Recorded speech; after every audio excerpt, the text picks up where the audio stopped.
What's up, guys? It's your boy Cam. I am here with another video. We are here for NXT Takeover Portland. We are back in Portland after 3 years now. That's a no, 2 years, my bad, 2 years. But we are here with NXT Takeover Portland. NXT Takeover Philadelphia had an 88 rated show. That was fantastic, and that's amazing. We might not be as good because one of the matches had to be postponed. It's not one of the bigger matches on the card, but I don't know if I'll get a penalty for it. But we should also have a stacked card here tonight. Let's just get into the show. NXT Takeover Portland was one of the best takeovers in real life 2 years ago. Let's see if we can even match or top that. Roderick Strong and Daniel Bryan make their entrances for the semifinals of the NXT Legacy Invitational on the Thunder side. Let's get into the match. 80 rated match, pretty good, and a superb match. Daniel Bryan defeated Roderick Strong in 16-12 by submission with the no lock. Daniel Bryan 84, Roderick Strong 76. 76 Roderick Strong's pretty good, but 80 rated match, that is pretty good on both sides. Both men have good morale. High morale and good momentum, so that's pretty good. Roderick was feeling like sore report gimmick, but 80 rated match is pretty good. And Daniel Bryan moves on to the finals of the NXT Takeover, NXT Legacy Invitational. Who will we face in our rematch between Isaiah Swerve Scott and Will Osprey? We'll see. Will it be Daniel Bryan versus Isaiah Swerve Scott or Daniel Bryan versus Will Osprey in the finals? We already know in the finals on the Inferno side will be Adam Cole versus either AJ Styles or Keith Lee. But let's just get into the next match. 69 in a decent match. Dakota Kai defeated Mia Yim and Camille in 12:46 by pinfall. When Dakota Kai pinned Mia Yim with the top rope splash, Dakota Kai makes defense number 4 of the NXT Intercontinental title. Dakota 70, Mia Yim 60, and Camille 61. Both Mia Yim and Camille, the goal, I knew they weren't going to win, but the goal was to put these women more in the spotlight. We know that Mia Yim has a strong connection with the younger female demographic, and what y'all don't see off camera is that all these people are saying that Camille has great charisma. The woman's going to be a star, and I agree. The woman only has like 55, almost near 60 popularity, and she has like almost blue-rated charisma. So, yup, I am pushing her to the I will be pushing her to the moon, but this is not her being buried. Just because somebody loses a title match does not mean they're buried. It means that you just get to see where they are, depending on where they are positioned on the card. This only shows that Camille is going to be a threat for years to come. But Dakota Kai reigns supreme. 75, Paige defeated Allison K in 13:57 by pinfall at the Nightlight. Paige 73, Allison K 63, 75 rated match. Pretty good. Paige continues her momentum here tonight. 81, Trish tells the North. This is the match that had to be changed. Trish says that the North can't make it, so she has replacements. It was going to be MSK versus Josh Alexander and Ethan Page, but Ethan Page is the owner of a company called A1. That's why you can't sign him to an exclusive contract. But because of that was a goof on my part. I pre-booked this match like a week ago in game, but I guess Ethan Page is not available, so I had to make on-the-fly decision. So it'll be MSK versus Cameron Grimes and Razar and the Hunters. Oh, did I press? 75. In a decent match, MSK defeated the Hunters and Cameron Grimes and Razar in 12:28. In the order of eliminations was Cameron Grimes and Razar first, and then the Hunters. MSK makes defense number 10 of the NXT tag titles.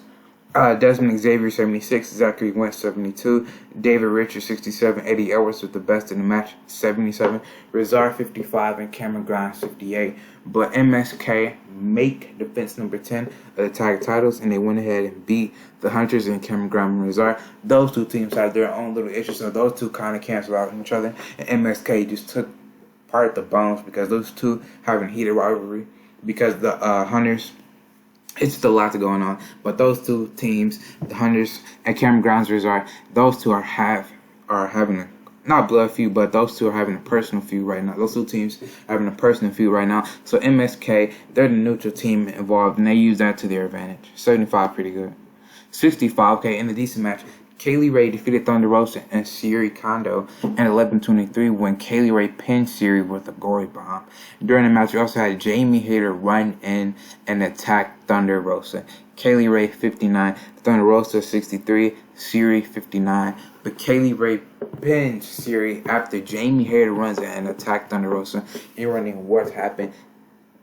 Camille and Jamie Hayter broke away from Candice LeRae in Wildside a few weeks ago after they lost to Dakota Kai, Raquel Gonzalez, and Peyton Royce.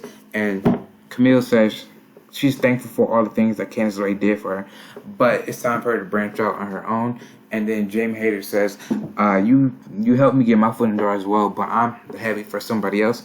And we now know that is for Kaylee Ray. 65 pretty good. 77, and about that had good heat and decent wrestling. Bandido and Yuri Tommaso defeated Cajun Starks in 11:53 when Bandido pinned Ricky Starks with Revolution Fly.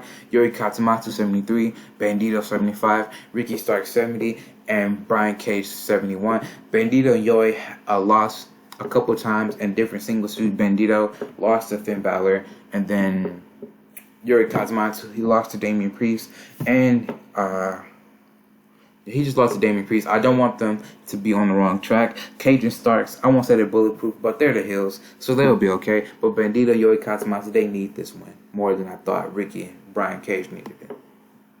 68, in a decent match, Raquel Gonzalez defeated Candice LeRae in 13:30 by pinfall after tequila shot. Candice LeRae 67, Raquel Gonzalez 60, with no help from Wildside. Raquel beats Candice LeRae clean as a sheet. And let me tell you, Raquel Gonzalez a year ago is not even comparable to Raquel Gonzalez of now. Raquel being in this Mae Young Classic, even though she's still in the Mae Young. Is she still? No, she lost. No, she lost to Maya Watani in the second round. But she has just been on fire. Who did she beat? She beat somebody. She went up a couple. She beat Tegan Knox because of the whole Rhea Ripley thing. But she beat Tegan Knox, and that just helped propel her being with Dakota Kai in those high-rated segments. I mean, goodness. But she defeated Candice LeRae in 13:30. But what does this mean now? I mean, I don't see any clear contenders for Dakota's championship. Maybe Raquel Gonzalez. Those two are friends. Those two had a little thing going on because Kaylee Ray got Raquel started saying, "Where's Dakota Kai? You're helping her, but she's not helping you." Could that come back in effect? But in a good match, Tommaso Ciampa and Johnny Gargano, not DIY yet. Those two are still singles guys, but they came together to fight another common enemy in Balor Club. When they defeated Balor Club in 15:21, when Johnny Gargano submitted Kyle O'Reilly with a Gargano escape. 79 rated match, pretty good. Johnny Gargano 73, Tommaso Ciampa 75, Bobby Fish 70, and Kyle O'Reilly 77. 79. Okay, in a good match, Alistair Black defeated Juice Robinson in 13:35 by pinfall with a roundhouse kick. Alistair Black makes defense number 2 of the NXT Openweight title. Alistair Black 82, Juice Robinson 75. 79 rated match, pretty good. Not as good as their first match, which was an 82, if I'm not mistaken.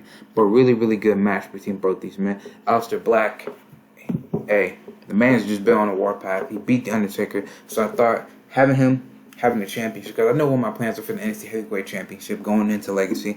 I said, let me see what I can do with the Openweight title. Jesus had this nice redemption story, but Alistair Black, kind of like he has in real life, the man is ever evolving. And I think by him beating The Undertaker, he's still a face, but now he's becoming a tweener because he sprung up on Juice Robinson. He told Juice he was coming after that title. Juice had an open challenge, but he didn't know it was going to be Alistair Black then. He wasn't expecting Alistair Black on that night. They thought they was going to do it later on, but it was going to be Anthony Green. Black kicked Anthony Green in the face and said, hey, we said we were going to face each other. Let's face right now. Juice wasn't prepared for Alistair Black. Alistair Black beat him. And Alistair Black says, this is now the essence of me. The Openweight title is now the essence of me. Juice Robinson said, I want my title back. But he ended up losing to the foot of Alistair Black. 64, okay. They have great chemistry, but okay. but Alexander Hammerstone was off his game in a decent match. Alexander Hammerstone defeated Tyler Breeze in 8:21 by pinfall the Stonebreaker. Alexander Hammerstone 58, Tyler Breeze 69. Alexander Hammerstone was really off his game, but Hammerstone and Tyler Breeze had pretty good chemistry, and it lifted their match. Okay, but Alexander Hammerstone is one of those other guys that's just climbing the ranks slowly but surely, beating guys like Tyler Breeze and just moving on up on that ladder. These next 3 matches, it should be good. 78 in a superb match. Toni Storm defeated Ronda Rousey in 13:20 by pinfall the Quick Cradle because the Queen is back. Charlotte Flair ran in and attacked Ronda Rousey. She cost Ronda Rousey not only a shot at the world title for her brand, or any brand for that matter, but this was one of the quarterfinals for the Mae Young Classic, just like how Io Shirai and Camille had their match. This was a quarterfinal for the Mae Young Classic, and Toni Storm goes on to the semis by beating Ronda Rousey with help from Charlotte Flair. Apropos, because Charlotte Flair and Ronda, these two, I told y'all the story was coming around full circle. Ronda Rousey lost to Charlotte Flair at NXT TakeOver New Orleans, but only because Taya Valkyrie got involved and helped Charlotte Flair. Then Ronda Rousey got revenge by helping Paige and Toni Storm win and beat. Man, I didn't even think about that. Ronda Rousey lost to the woman she helped win at NXT TakeOver Starrcade. So everything's just going in full circle. I did not mean for that to happen. That's just how. That's how it was booked, because I knew this match was going to happen, but that's just crazy. Now I'm thinking about it, Ronda Rousey did help the woman win that just beat her, but Ronda Rousey did help Paige and Toni Storm beat Charlotte Flair and Taya Valkyrie, and Charlotte Flair got suspended because she put her hands on Trish weeks before.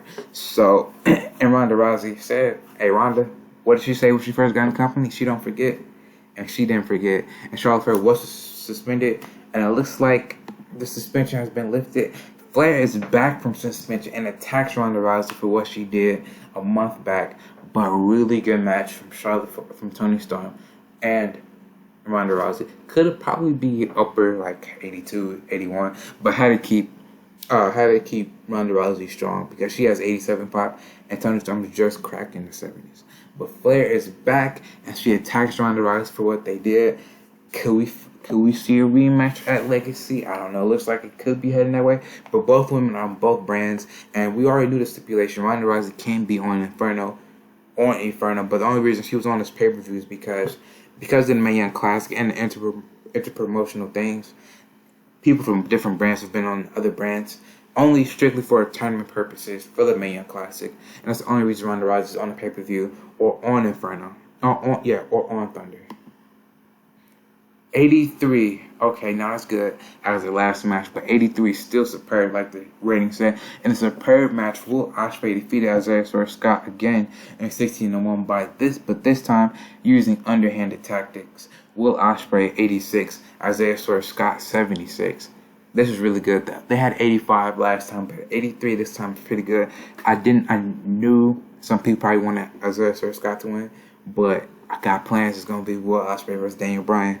And I got plans for that. So I didn't want to job out Swerve because he beat Chad Gable. He beat Tyler Breeze. So he had a nice run. And I didn't want to job him out because Swerve is definitely a guy that's been, I'll say, he's been in some top programs, but he's definitely been on the cusp. And I think this tournament has shown that he can kick out great ratings.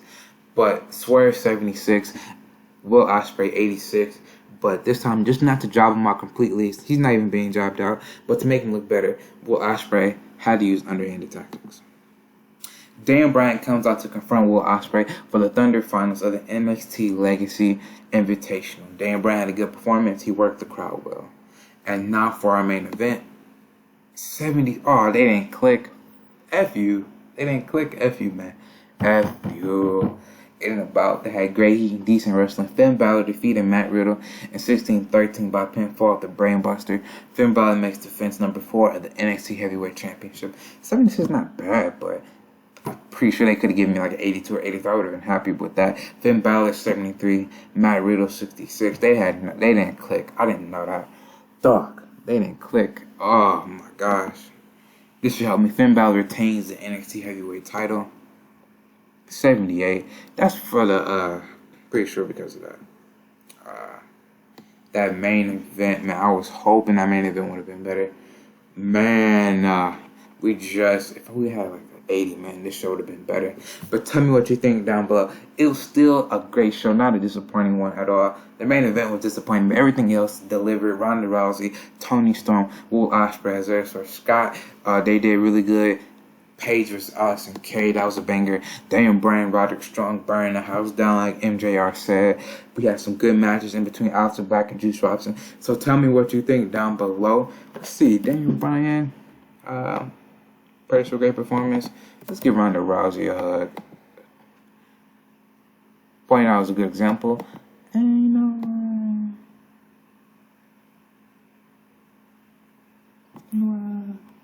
I wasn't. Look, let's give Osprey some praise. So tell me what you think down below. I'll see you when I see you. On the road to NXT TakeOver Legacy. Peace!